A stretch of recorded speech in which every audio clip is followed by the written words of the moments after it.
Hello student, एक बार फिर मैं आप लोगों के बीच अपने चैनल के माध्यम से उपस्थित हूँ।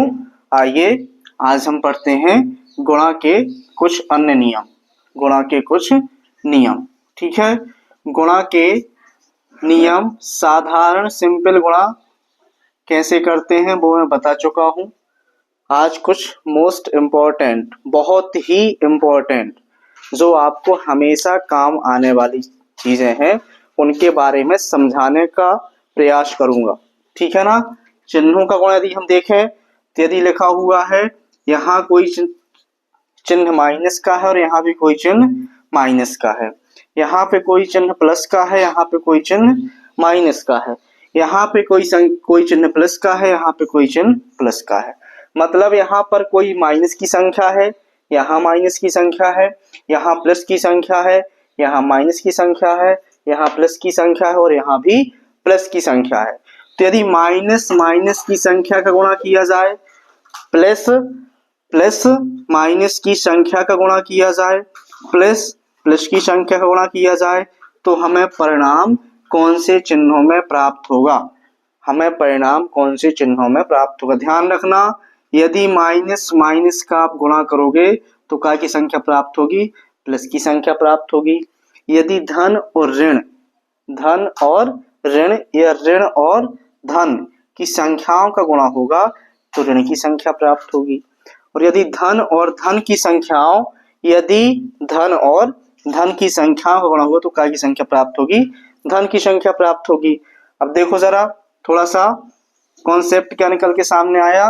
कॉन्सेप्ट ये निकल के सामने आया कि जहां पर एक जैसे चिन्हों का गुणा हो रहा है, एक जैसे चिन्हों का गुणा हो रहा है, वहां पे हमें काय की संख्या मिल रही है? प्लस की संख्या मिल रही है। और जहां पर अलग अलग, मतलब प्लस और माइनस का गुणा हो रहा है, वहां पर काय की संख्या मिल रही है? माइनस की संख्या मिल रही है। काय की संख्या मिल रही है? माइनस की संख्या मिल रही है। मतलब क्या? यदि आप माइनस का गुणा करेंगे तो प्लस की संख्या मिलेगी, प्लस माइनस से गुणा करेंगे माइनस की संख्या मिलेगी, प्लस प्लस का गुणा करेंगे प्लस की संख्या मिलेगी। देखो जरा, एक समान चिन्हों के गुणा करने पर प्लस की संख्या प्राप्त होती है। कॉन्सेप्ट क्या निकल के सामने आया कि एक समान चिन्हों के गुणा करने पर काय की संख्या प्राप्त होती है? धन की संख्या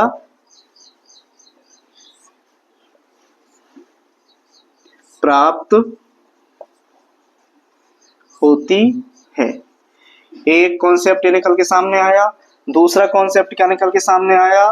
दूसरा कॉन्सेप्ट ये निकल के सामने आया कि अलग अलग, मतलब धन और ऋण, अलग अलग चिन्हों की संख्याओं के गुणा करने पर काय की संख्या प्राप्त होती है? ऋण की संख्या प्राप्त होती है। यहाँ पे लिखेंगे हम, यदि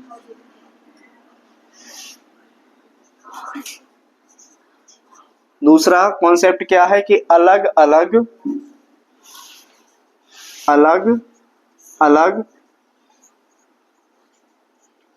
चिन्हों के गुणा करने पर कौन सी संख्या प्राप्त होती है? ऋण की। काय की संख्या प्राप्त होती है? ऋण की संख्या प्राप्त होती है। ऋण की संख्या प्राप्त होती है। समझ में आया? एक जैसी संख्याओं के गुणा करोगे प्लस की संख्या प्राप्त होगी। यदि अलग अलग चिन्हों की संख्याओं को गुणा करोगे तो काय संख्या प्राप्त होगी? ऋण की संख्या प्राप्त होगी। अब देखो कुछ एग्जाम्पल देखें। यदि उदाहरण देखें तो उदाहरण क्या हो जाएगा? जैसे लिखा है -4 गुणे -5 बराबर, -4 गुणे -5 बराबर क्या होगा? यहाँ भी ऋण की संख्या है, यहाँ भी ऋण की संख्या है, तो 4 पंचे क्या हो जाएगा?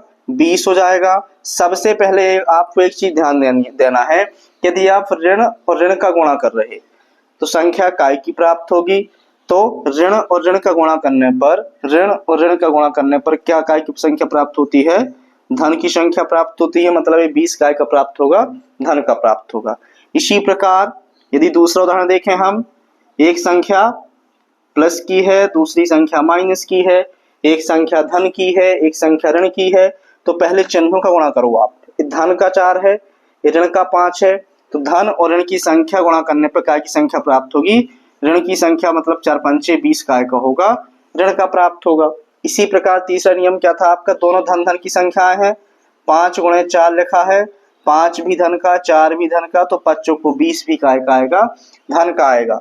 ऋण ऋण का गुणा हुआ, धन की संख्या प्राप्त हुई, धन धन का गुणा हुआ, धन की संख्या प्राप्त हुई, लेकिन ऋण और धन का जब गुणा हुआ तो काय की संख्या प्राप्त हुई, ऋण की संख्या प्राप्त हुई। कुछ अन्य उदाहरण देखें, यदि हम देखें, यदि लिखा हुआ है -6 गुणे 4 बराबर क्या आएगा, -6 गुणे -4 बराबर क्या आएगा, +6 गुणे 4 बराबर क्या आएगा। आपसे बहुत सिंपल है, गुणा 6 चौको 24 आएगा। ये सबको पता है कि 6 चौको 24 आने वाला है, लेकिन थोड़ा सा हम डीपली जाएं तो सबसे पहले संख्या का गुणा करने से पहले इन चिन्हों के बारे में ध्यान दें। किन के बारे में, चिन्हों के बारे में, कि यहाँ पे जो 6 है ऋण का है, जो 4 है ये धन का है। तो ऋण और धन का जब गुणा करेंगे, किसका, ऋण और धन का गुणा करेंगे, मतलब अलग अलग चिन्हों के गुणा होंगे तो ऋण की संख्या प्राप्त होगी। ऋण और ऋण का गुणा करेंगे, 6 चौको 24 तो सभी में आएगा, लेकिन चिन्ह काय का आएगा, संख्या काय की प्राप्त होगी, बात उसकी है। ऋण और ऋण का गुणा करेंगे यदि, ऋण और ऋण का तो संख्या काय की आई आपकी, धन की, मतलब 24 काय का आएगा, धन का।